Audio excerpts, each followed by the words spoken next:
नमस्कार साथियों। आज आपके सामने उपस्थित हुए हैं दर्पण पब्लिकेशन की जो किताबें आती हैं उनसे संबंधित चर्चा के लिए।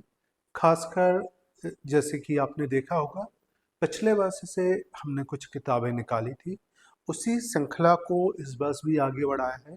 कुछ किताबें उसमें निकाली गई तो ये जानने के लिए कि कौन कौन सी किताबें आ गई हैं, कौन सी किताबें आने वाली हैं, किताबों को पढ़ना कैसे है, हिंदी मीडियम में क्या है, इंग्लिश मीडियम में क्या है, हमें नोट्स कैसे बनाना है उन किताबों को, उनका यूज़ कैसे करना है, उनका डिलीवरी कैसे होगी, उनको आप कैसे परचेस कर सकते हो।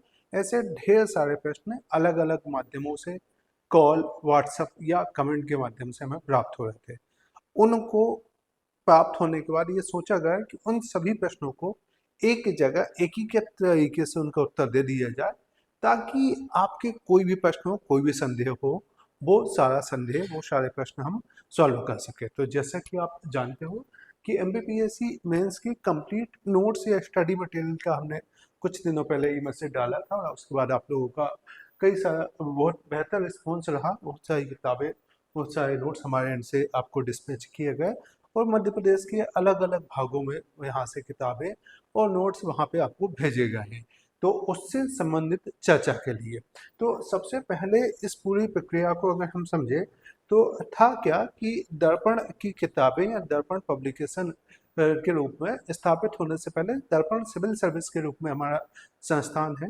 यहाँ पे लगातार 2019 के बाद से हम नोट्स के फॉर्मेट में, अलग अलग बुकलेट के फॉर्मेट में किताबें डिस्ट्रीब्यूट किया करते थे, लेकिन उनके साथ क्या थी कि वो यूनिट वाइज हुआ करती थी और केवल संस्थान के माध्यम से उनको भेजा जाता था। फिर जब 2024 में एक प्रकार से हम देखें सिलेबस चेंज हुआ, तो 2024 में सिलेबस चेंज होने के बाद उनको कंपाइल किया गया एमपीपीएससी के जो नया सिलेबस था 2024 का, उसके आधार पे हर एक यूनिट को, हर एक टॉपिक को समाहित करते हुए हमने 5-5 यूनिट की एक किताब बनाई। जैसे अगर आप देखेंगे तो हिस्ट्री में 5 यूनिट है, उन 5 यूनिट को क्लब किया, उनके प्रत्येक सिलेबस के प्रत्येक बिंदु को समाहित किया। ये मैं बात फोकस करके बोल रहा हूँ, क्योंकि हमने ऐसा नहीं किया कि कुछ भी कहीं से भी उठा के रख दिया। जो सिलेबस में मेंशन है उसको एक साथ कंपाइल किया और एक किताब का रूप दिया, और फिर वो एक किताब आई। तो अब से क्या किताबें आई कि एक हिस्ट्री की किताब जिसमें हिस्ट्री की 5 यूनिट कवर होती है, एक ज्योग्राफी की किताब जिसमें ज्योग्राफी की 5 यूनिट कवर होती है, पॉलिटी की किताब, सोशलॉजी की किताब, उसके अलावा अगर हम देखें साइंस टेक की, इसके अलावा इकोनॉमिक्स की, एंटरप्रेन्योरशिप की और नीति शास्त्री एथिक्स की, ये किताबें हमने निकाली। ये इनमें से जो निकालने का प्लान था उसमें से टोटल हमारी 9 किताबें लाने वाले थे, 8 किताबें लाने वाले थे, हिंदी का प्लान बाद में था। उसमें से अभी जो आ पाई वो आपकी 6 किताबें आ पाई। तो वो कौन कौन सी किताबें हैं जो आपके लिए उपलब्ध हो गई हैं, और कौन सी किताबें हैं जिनको हम लाने वाले हैं। अभी हमने किताबों की जगह पे कुछ नोट्स के फॉर्मेट में वापस से एक्चुअल में लाए हैं हिस्ट्री और ज्योग्राफी। तो वो क्या है, उन सब के संदर्भ में हम डिटेल से चर्चा करने वाले हैं। तो आप पहले अपन इस पे चर्चा करते हैं, देन अपन इस पे देखेंगे कि यहाँ पे क्या है। तो कौन कौन सी किताबें अपनी आ गई हैं, पहली बात तो ये। तो देखिए 2 माध्यमों में हमारी किताबें आ गई हैं, हिंदी में भी ला रहे हैं, इसके अलावा हम इंग्लिश में ला रहे हैं। तो पहले अपन बात कर लेते हैं हिंदी माध्यम की। पहले अपन बात कर लेते हैं कि हिंदी माध्यम में हमारी कौन कौन सी किताबें आई। तो देखिए हिंदी माध्यम में अभी तक जो आपकी किताबें आ गई है, मार्केट में उपलब्ध हैं, वो हैं पेपर 4 की 2 किताबें। पेपर 4 की 2 किताबें पहले से मार्केट में उपलब्ध है। शायद आप में से कई सारे अभ्यर्थियों ने पिछली बार इनका प्रयोग किया होगा। एक नीति शास्त्र वाली किताब आपको मार्केट में पहले से उपलब्ध है, उसके अलावा उद्यमिता की किताब आपको पहले से उपलब्ध है मार्केट में। इसके अलावा जब ये दोनों किताब आई थी उसके बाद में हमने लॉन्च की थी पेपर 3 की किताब, जिसमें एक किताब हमारी थी अर्थशास्त्र की। इसके अलावा एक किताब जो हमारी थी वो विज्ञान प्रौद्योगिकी और पर्यावरण वाली किताब हमारी वहाँ पर थी। विज्ञान और प्रौद्योगिकी वाली किताबें मार्केट में आ गई थी, विज्ञान प्रौद्योगिकी। इसके बाद हमारी जो पेपर 2 है, इस पेपर 2 में हमारी वापस से 2 किताब आई। एक किताब आई हमारी राज व्यवस्था, है ना, एक किताब आई हमारी राज व्यवस्था। इस राज व्यवस्था के बाद एक दूसरी किताब हमारी जो थी वो समाजशास्त्र। तो ये जो 6 किताबें हैं ये आपको मार्केट में ऑलरेडी उपलब्ध है। इन किताबों को आप बुक स्टोर के माध्यम से, अमेजन के माध्यम से या हमारे एप्लीकेशन के माध्यम से ले सकते हैं। ये किताबें लगभग पहले रेडी हो गई थी नवंबर 2024 में। नवंबर 2024 तक ये सारी किताबें थी और शायद जिन्होंने एमपीएससी मेंस 2024 दिया होगा उन्होंने इनका बहुत ज़्यादा लाभ भी लिया होगा। तो ये सारी किताबें हिंदी माध्यम में थी। अब इनके बाद वापस से हम किताब लाने की पूरी प्रक्रिया में थे। दिसंबर तक किताब का कंटेंट ज़्यादातर रेडी हो गया था और उसके बाद जनवरी फरवरी में चूंकि व्यस्तता थी, प्री का एग्जाम था, प्री के टेस्ट चल रही थी, प्री की क्लासेस चल रही थी, तो पूरी तरह से प्री पे फोकस थे। इसके बाद हम किताब को लाने वाले थे पेपर 1 की, लेकिन पेपर 1 का कंटेंट पूरा रेडी हो गया था। परंतु जैसे कि आप जानते होंगे कि एमपीपीएससी का जो सिनारियो है, एमपीपीएससी का जो पूरा सिस्टम है उसमें अचानक से काफ़ी बदलाव आए। इस बार भी पुनः वापस से वैकेंसी बहुत कम कर दी गई है ना, कम कर दी गई है। तो उस कारण से पेपर 1 का जो कंटेंट रेडी था इस पे एक डिसीजन लिया गया कि दो चीजें हुई उसमें। एक तो वैकेंसी काफी कम की गई है ना, वैकेंसी काफी कम कर दी गई, और दूसरा जो हमने मान के चला था कि फरवरी में हम वापस से किताब का कंटेंट पे काम है तो उसकी एडिटिंग, उसकी सेटिंग और उसका पूरी डिजाइनिंग जो है वो हम लगभग इसको फरवरी मार्च तक आराम से कर देंगे और मार्च के बाद में अप्रैल तक हम किताबें ले आएंगे। ये हमारे प्लान में था। लेकिन पता चला कि जो एग्जाम की डेट है वो जून में ही दे दी गई मेंस की। तो खासकर 2025 के जो अभ्यर्थी थे उन लोगों के बहुत ज्यादा कॉल आ गया कि सर आप अप्रैल में किताब दोगे तो हम फिर उसको पढ़ेंगे कब, है ना, हम पढ़ेंगे कब। तो इस कारण से दो कारण कि एक तो वैकेंसी भी कम हुई, है ना, तो मुख्य परीक्षा में देने वाले अभ्यर्थी भी थोड़े कम हुए, पहली बात, सीधी बात है। दूसरा कि एग्जाम का जो समय था वो बहुत कम हुआ। हमारा एक्सपेक्टेशन था कि ये कहीं अगस्त सितंबर में पेपर होगा, इस बार बच्चों को पढ़ने का पर्याप्त अवसर दिया जाएगा, लेकिन वो समय बहुत कम मिला। तो इस कारण से हमने ये फैसला किया कि जो हमारा कंटेंट मतलब बन गया था, खासकर इसमें इतिहास का, है ना, इसमें इतिहास का हमारा जो कंटेंट बन गया था और भूगोल का जो कंटेंट हमारा बन गया था, तो हम इनको जो है वो किताब के रूप में, क्योंकि किताब में कंटेंट रेडी हो जाने से लगभग 1 से 1.5 महीने की प्रोसेस लगती है।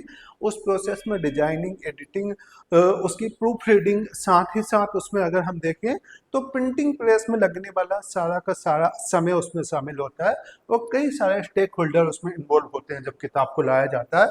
उसमें पेपर डिस्ट्रीब्यूशन वाले, उसके साथ ही साथ अगर हम वहाँ पे देखें तो बुक प्रिंटिंग प्रेस वाले, डिजाइनर, बहुत सारे लोग उसमें इन्वॉल्व होते हैं। तो और उसमें एक टाइम लगना लाजमी सी बात है कि समय लगता है। तो इस कारण से ये फैसला किया गया कि जो इतिहास और भूगोल की किताबें, इतिहास और भूगोल के कंटेंट को हम हमारे संस्थान के माध्यम से नोट्स के फॉर्मेट में या बुकलेट, जिनको अपन बोल सकते हैं, बुकलेट के रूप में आप तक पहुंचा रहे हैं, बुकलेट के रूप में। तो अब ये दोनों किताबें उपलब्ध हो गई है।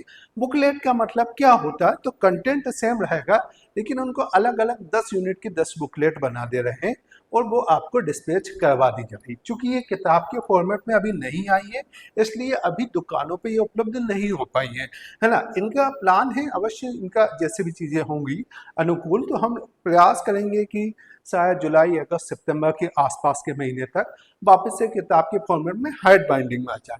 कंटेंट में जो अंदर वाला है उसमें कोई भी अंतर नहीं है।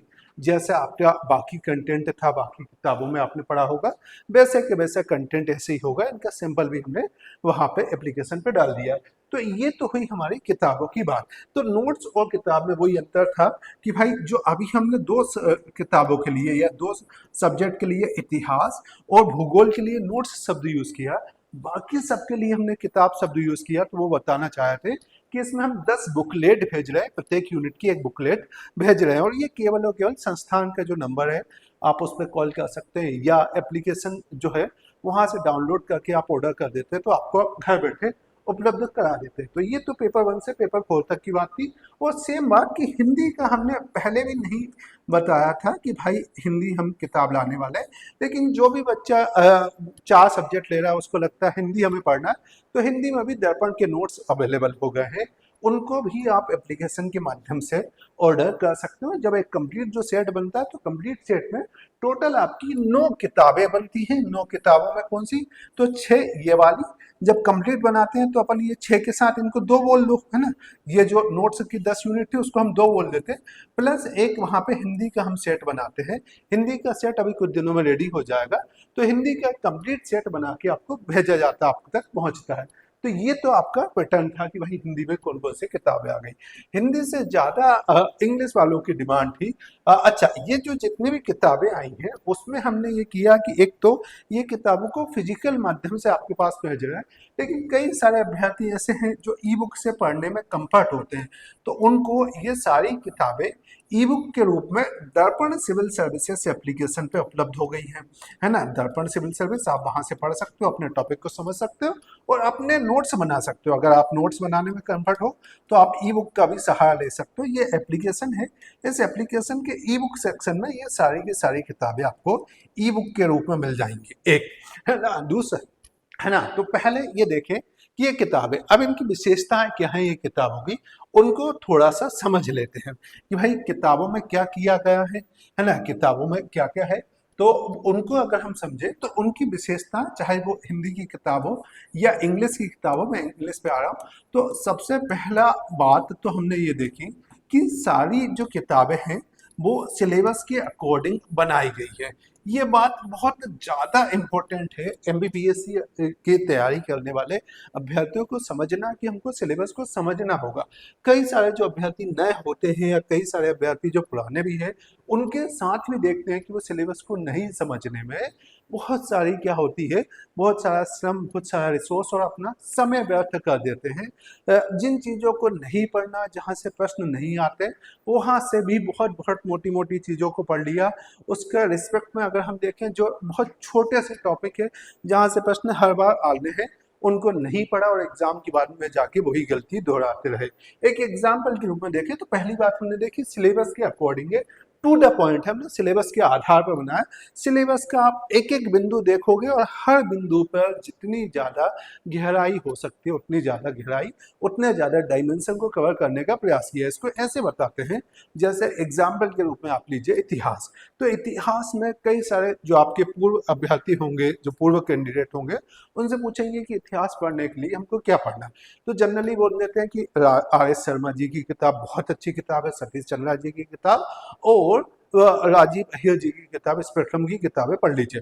अब स्पेक्ट्रम किताब जो है उसमें लगभग 700 से 800 पेज है, लेकिन अगर अपन सिलेबस में बिंदु देखेंगे मॉडर्न हिस्ट्री कितना दिया है, तो सिलेबस में केवल 3 बिंदु मॉडर्न हिस्ट्री के दिए हैं।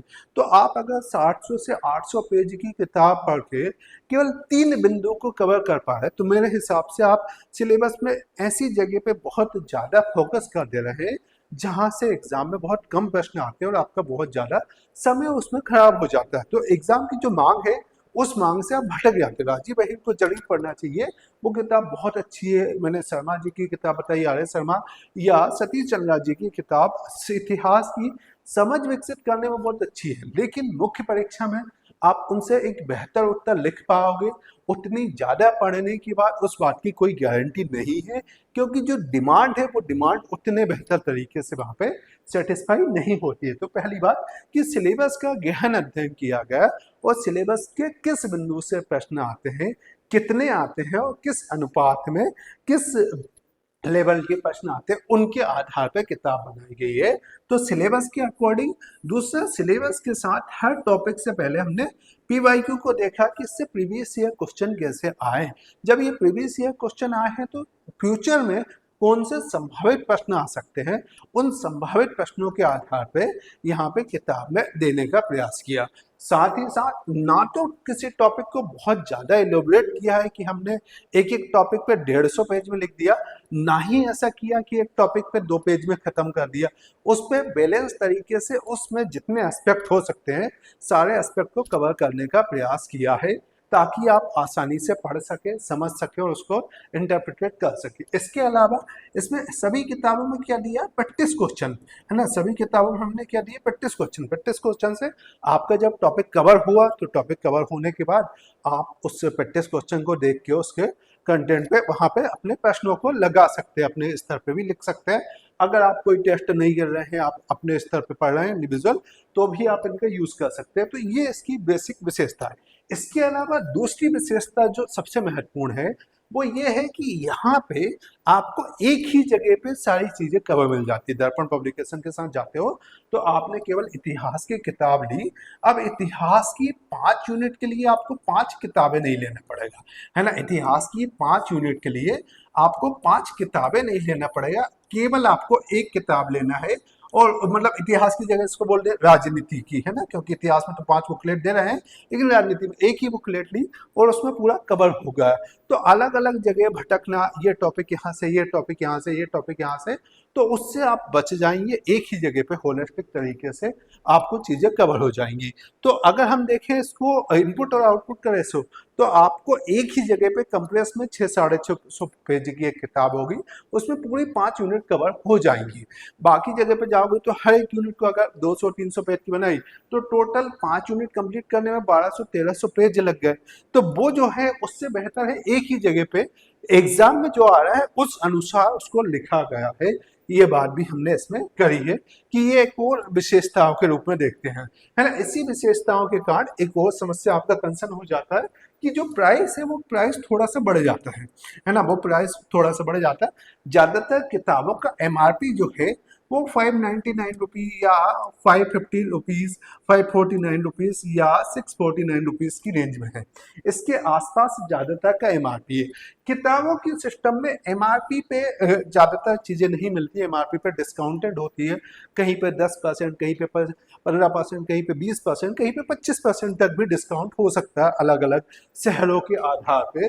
अगर मैं बोलूँ मैक्सिमम 649 पे अगर हम 20 से 25% की बात करें, तो ये जो किताब है वो 20 से 25% के डिस्काउंट पे, ये मैक्सिमम 649 वाली जो किताब है वो आपको लगभग 500 रुपए के आसपास में मिल जाती है।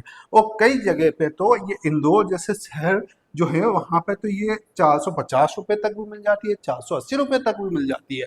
तो अब आप ये देखिए कि एक एक किताब 480 रुपए में मिल रही है, मान लो 500 रुपए में मिल रही है, तो एक यूनिट आपको 100 रुपीज के आसपास में मिल रही है। एक यूनिट आपको 100 रुपीज के आसपास मिल रही है। कुछ किताबें तो जिनकी एमआरपी ही शायद हमने 500 रुपए रखी थी, 499 थी, वो किताबें हमें ये पता चला कि लगभग 360 रुपए तक भी मिल जाती है। तो 360 रुपए में 5 यूनिट आपकी कवर हो रही है, मैक्सिमम आपकी 500-550 रुपए में एक यूनिट कवर हो रही है। तो आई थिंक आपको जो प्राइस की जो समस्या थी कुछ बच्चों के साथ, तो उसको उस नजरिए से देखें कि आप इंडिविजुअल एक यूनिट की किताब लेने जाएंगे तो वो किताब आपको 230 रुपए में मिल रही है, आप उसको ला रहे हो 150 रुपए में, और उसकी 5 किताबें मान लो तो फिर वो आपके 750 रुपए हुए। तो उस अनुसार भी, प्राइस के अनुसार भी हमारी किताबों का प्राइस कंपेरेटिव बहुत कम है। दूसरा ये बात तो समझना होगा कि ये प्राइस और कम किया जा सकता है, लेकिन किताबों को किस मार्केट साइज के लिए, किस मार्केट के लिए हम ला रहे हैं वो बहुत ज़्यादा डिपेंड करता है। क्योंकि ये जो किताबें हैं हमारी वो केवल मेंस के एग्जाम में पढ़ती है, और मेंस के एग्जाम पढ़ने वाले एस्पिरेंट की संख्या बहुत कम है, गिनी चुनी, है ना। मतलब उनको अपन बोले तो बहुत कम, मुश्किल से 3-4-5 हजार बच्चे पढ़ते हैं। तो कुल पढ़ने वाले ही इतने एस्पिरेंट है, जबकि अगर हम देखें कि प्री की कोई एक किताब आ रही है तो जब 3-4 हजार बच्चे पढ़ते हैं तो हमें भी 3 हजार कॉपी, 2 हजार कॉपी, 1 हजार कॉपी छपवाना पड़ता। तो इसके कारण से किताब की जो प्रिंटिंग कॉस्ट है वो हमें ज़्यादा पड़ जाती है, क्योंकि जहाँ से हम प्रिंट करवा रहे हैं वो कॉस्टिंग ज़्यादा पड़ती है। अगर इसी किताब को हम 1 लाख में प्रिंट करवाएं तो लेट से कि भाई कोई किताब अगर आप 2 हजार कॉपी प्रिंट करवाओगे तो वो किताब आपको 300 रुपये में पड़ेगी। लेकिन अगर आप उसको 1 लाख प्रिंट करवाओगे तो ये सीधे सीधे 180 रुपये में पड़ जाएगी। तो इस कारण से जो किताबें बहुत ज़्यादा प्रिंट होती है उनका रेट हो सकता है थोड़ा कम हो, लेकिन हम जिस प्राइस पॉइंट पे और जिस टारगेट ग्रुप के लिए कर रहे हैं उस टारगेट ग्रुप के हिसाब से मुझे लगता है ये प्राइस आपके लिए बहुत ज़्यादा महंगा नहीं होगा।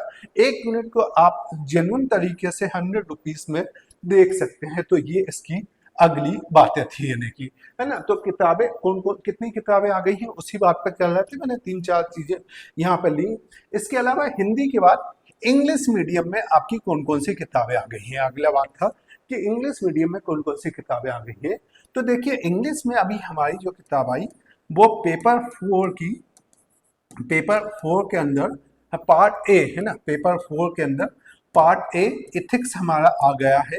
इसके अलावा एंटरप्रेन्योरशिप हमारी किताब आ गई है, एक बात। इसके अलावा अगर हम देखें पेपर 3 में हमारा इकोनॉमिक्स की किताब आई है ना, पेपर 3 में हमारी इकोनॉमिक्स की किताब आई है। इसके अलावा पेपर 2 में हमारी जो किताब है वो सोशलॉजी की किताब आई है, वो आई है सोशलॉजी की किताब। ठीक है, अब इसमें आपसे ये बात है कि ये किताबें हैं, बाकी किताबों पे काम चल रहा है, जैसे जैसे उनका काम रेडी होगा तो वो किताबें भी ले आएंगे। कोशिश करेंगे उस समय पर कि अगर बुक नहीं भी आ पाई तो जो मैंने बुकलेट फॉर्मेट आपको बताया है, उस बुकलेट फॉर्मेट में आपको इंग्लिश माध्यम की बाकी 4 किताबों का कंटेंट अर्थात 20 यूनिट हम वहां पे उपलब्ध करा दें। अब इसमें कंसर्न क्या है ना, इसमें कंसर्न क्या है कि इंग्लिश की किताबों को अभी थोड़ा सा डिले चल रहा है, क्योंकि दो चीजें कि इंग्लिश के थोड़े एस्पिरेंट कम है, एक पहली बात। दूसरा ये रहा कि इंग्लिश में है ना, इंग्लिश में हिंदी की किताब बनने के बाद काम होता है, तो उसके कारण से थोड़ा समय लग जाता है। तो मैं ये बोलूँगा कि अगर आप 2025 का एग्ज़ाम देने वाले हैं तो बाकी किताबें 2025 के मेंस एग्ज़ाम के पहले तक इंग्लिश में आ पाना हमारा थोड़ा मुश्किल रहेगा। आप उसके लिए अभी दूसरी जो पब्लिकेशन हो उनकी किताबों को देख सकते हैं, उनकी किताबों को आप देख सकते हैं 2025 में। हाँ, अगर आप 2026 की मुख्य परीक्षा को टारगेट कर रहे हैं तो निश्चित तौर पे प्रयास करेंगे कि तब तक हमारे इंग्लिश में सारा कंटेंट अवेलेबल हो जाए, है ना, सारा कंटेंट वहाँ पे अवेलेबल हो जाए। तो आप अगर 2025 का मेंस देने वाले हैं, है ना, क्योंकि बहुत सारे कॉल आ रहे थे कि सर 2025 का मेंस देना, आपकी इंग्लिश में कब आएगी, तो उसके लिए आप यहाँ पे क्या कर सकते हो, है ना, यहाँ पे आप किसी अन्य पब्लिकेशन की किताबों को ले सकते हो। 4 किताबें तो आप हमारी ले सकते हो, लेकिन बाकी इंग्लिश में आने पर कोशिश तो ये कर रहे हैं कि लगभग अगले 1 से 1.5 महीने में 1 से 2 किताबें और आ जाए। साइंस की लगभग रेडी होने को है ना, लेकिन अभी तो भी बोलेंगे कि आप अपनी पढ़ाई को उसकी वजह से डिस्टर्ब ना करें, यानी कि तो ये हमारी हुई। अच्छा, इसके बाद आपकी बात आती है तो हिंदी मीडियम इंग्लिश मीडियम में पेपर 1 से पेपर 4 तक, वो क्या है। इसके अलावा जो हमारा पहला प्रश्न कि कितनी किताबें आ गई है, वो बात मैंने आपको बताई। किताब और नोट्स में क्या अंतर है, कितनी अंग्रेजी में किताबें हैं, ये बात तो मैंने बता दी। किताब और नोट्स में क्या अंतर है, तो किताब जो है वो आपकी हार्ड बाइंडिंग फॉर्मेट में है ना, किताब जो है वो आपकी हार्ड बाइंडिंग फॉर्मेट में है, पहली बात, है ना, हार्ड बाइंडिंग फॉर्मेट में है। अभी तक हिंदी में 6 बुक आ चुकी है ना, 6 बुक आ चुकी है, और इंग्लिश में हमारी जो है वो 4 किताबें आ चुकी है, इंग्लिश में आपकी 4 किताबें आ गई है। हिंदी की जो हिस्ट्री और ज्योग्राफी है ना, हिंदी में हम जो हिस्ट्री और ज्योग्राफी की किताब प्लस हिंदी के जो नोट्स हैं वो हम बुकलेट के फॉर्मेट में दे रहे हैं, है ना, प्लस जो हिंदी के नोट्स हैं इनको हम बुकलेट के फॉर्मेट में दे रहे हैं। इनमें हमने हर यूनिट की एक बुकलेट बना दी है, उसको प्रिंट करवा के हम हमारे संस्थान के माध्यम से आपके घर तक उनको डिलीवर करवा देते हैं। तो ये आपकी जो थी किताब और नोट्स में अंतर क्या है, कंटेंट में कोई अंतर नहीं है, सेम प्रश्न है, सेम कंटेंट है। उसके सैंपल भी आप चाहो तो दर्पण सिविल सर्विस एप्लीकेशन के माध्यम से उसका सैंपल देख सकते हो, टेलीग्राम पे सैंपल देख सकते हो। इसके अलावा आप दर्पण सिविल सर्विसेज.com ये वाली वेबसाइट, दर्पण सिविल सर्विसेज.com वाली वेबसाइट जो है, मतलब इसमें ध्यान रखना .com वाली वेबसाइट, तो .com वाली वेबसाइट पे जाके आप सैंपल भी देख सकते हो। इसके अलावा एप्लीकेशन डाउनलोड कर लेना, तो वहाँ पे बुक में जाके जैसे ही आप डेमो बुक देखोगे तो आपको सैंपल डाउनलोड हो जाएगा, उसको बेहतर तरीके से देखो, उसको पढ़ लेना, एक बार समझ लेना, उस सैंपल में किताबों में कोई भी अंतर आपको नहीं रहेगा। इसके अलावा ये था कि हाँ सर PYQ वाली किताब, अच्छा इसके बहुत ज़्यादा कॉल है। PYQ वाली किताब हमने जैसे बता दिया था कि PYQ वाली किताब कब आएगी, ये किताब हमारा इसका 3रा एडिशन आना है, PYQ शॉर्ट पेपर का 3य संस्करण आना है ना, इसका 3rd एडिशन आना है हिंदी में, 3rd एडिशन आना है हिंदी में। तो इसका 3rd एडिशन हिंदी में जो हमारा है उसके लिए आज जब हम इसको रिकॉर्ड कर रहे हैं तब है आपका 2 मार्च, ये बुक प्रिंटिंग प्रेस में जा चुकी है। अब प्रिंटिंग प्रेस में चूंकि ये पहले ही किताब लगभग 570 पेज की थी, उसमें 2021 तक के पेपर थे 1989 से, अब हमने 2022, 2023 और 2024 का पेपर और उसमें जोड़ा तो किताब का साइज बढ़ के लगभग 760 पेज हो गया।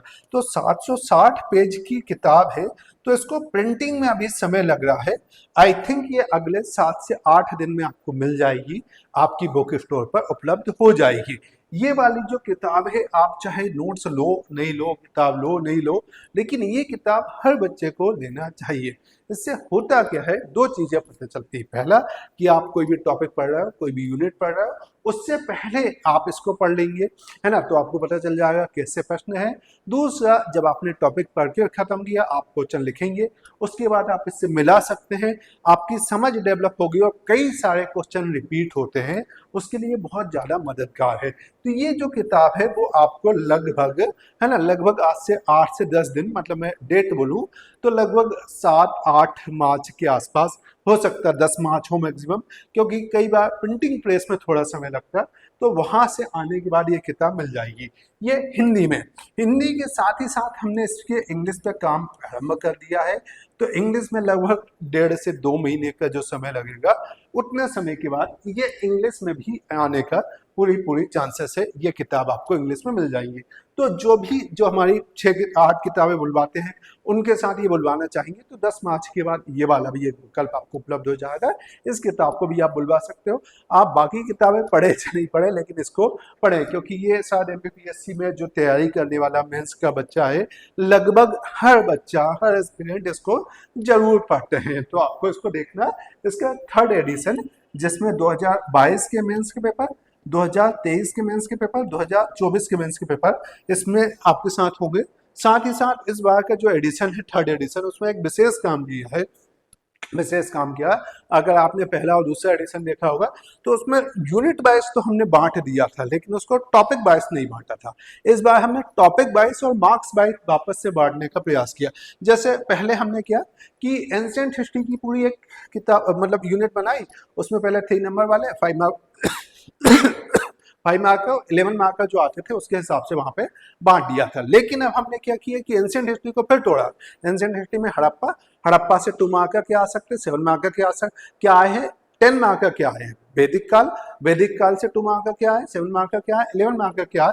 इस हिसाब से उसको बांटा और बहुत प्यारे तरीके से बांटा, तो आपको पढ़ने में बहुत ज्यादा मजा आएगा। अब देखो, और ये किताब केवल उनके लिए जो सिंसियर पढ़ना चाहते हैं, एमपीपीएससी मेंस को बहुत गहराई से समझना चाहते हैं, उनके लिए ये किताब बहुत ज्यादा मददगार होगी। ये अगले 7 से 8 दिन में आई थिंक आपको उपलब्ध हो जाएगी, ठीक है।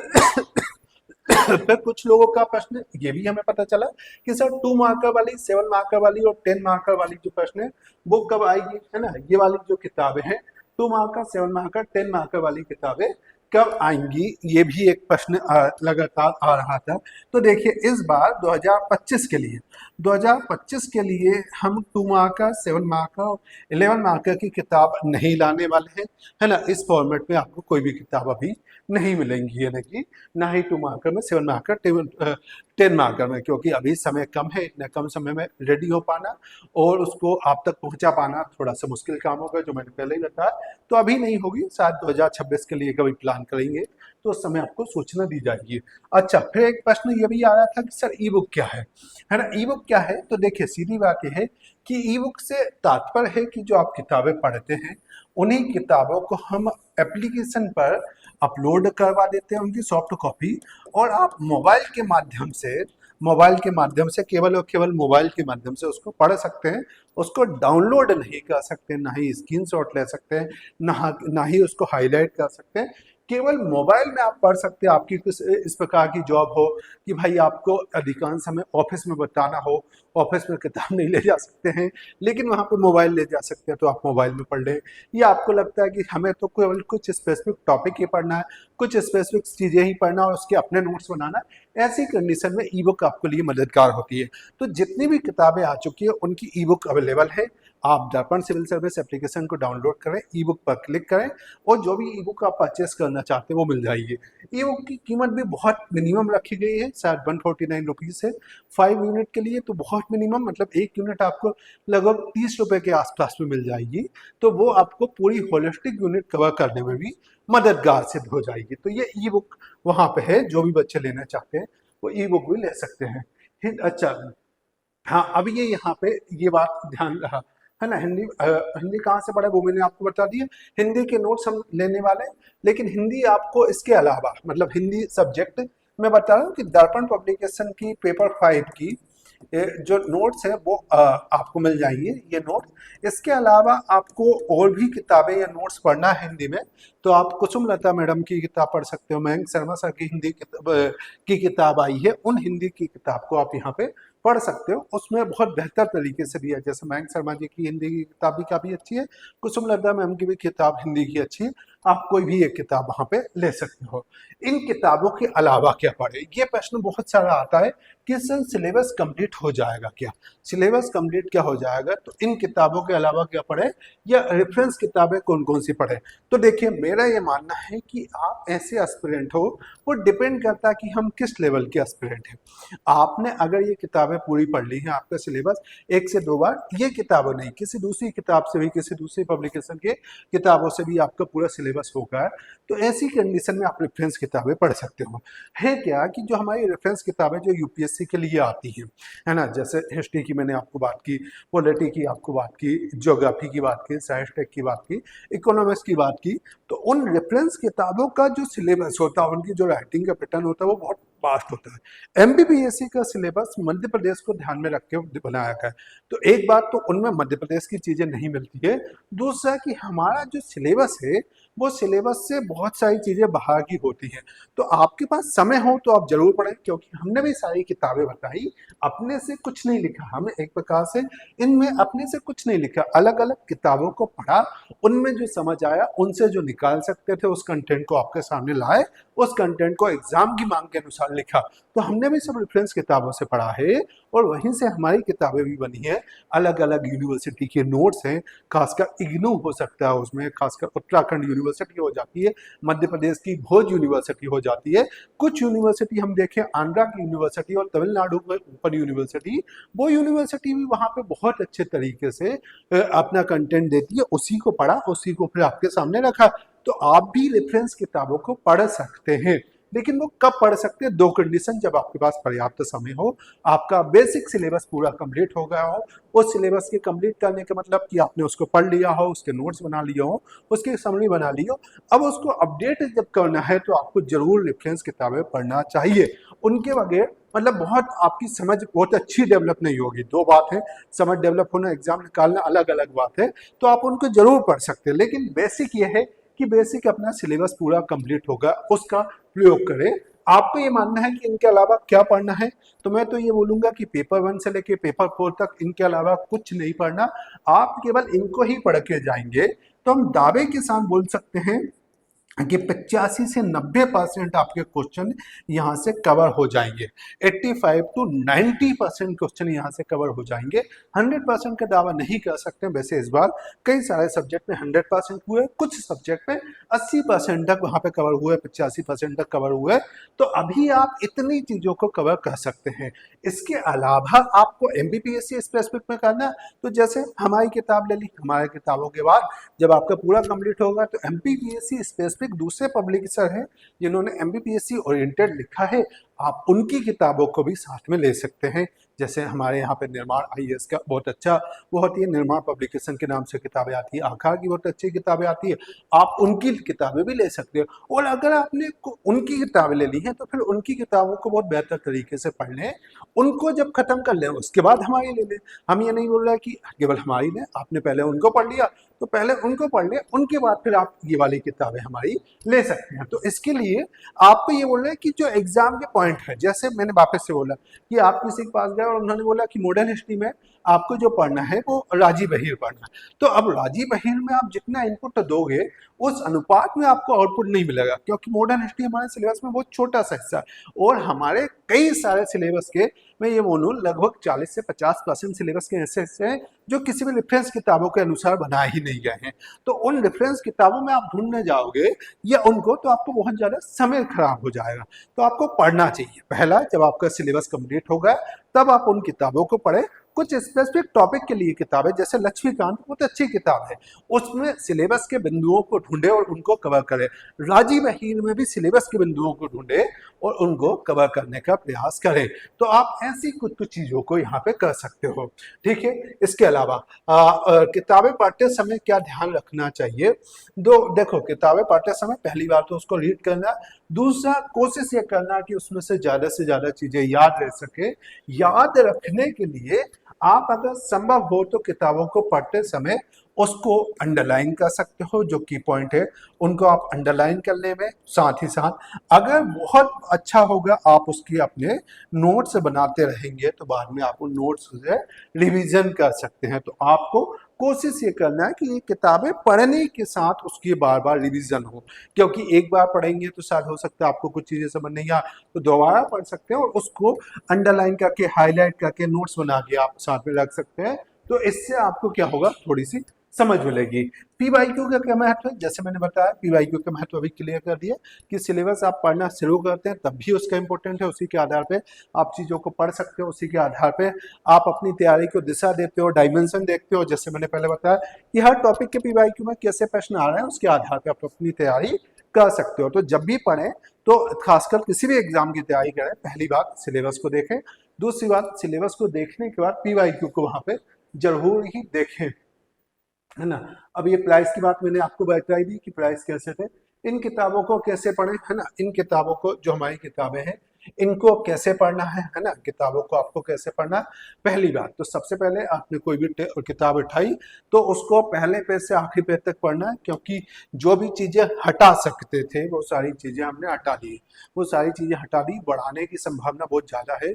आपको इनमें से कुछ भी हटाना नहीं है, मतलब कुछ भी छोड़ना नहीं है।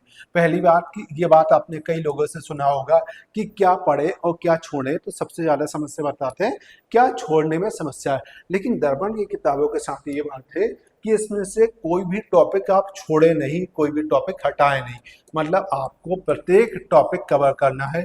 पहली बात है ना, प्रत्येक टॉपिक कवर करना है।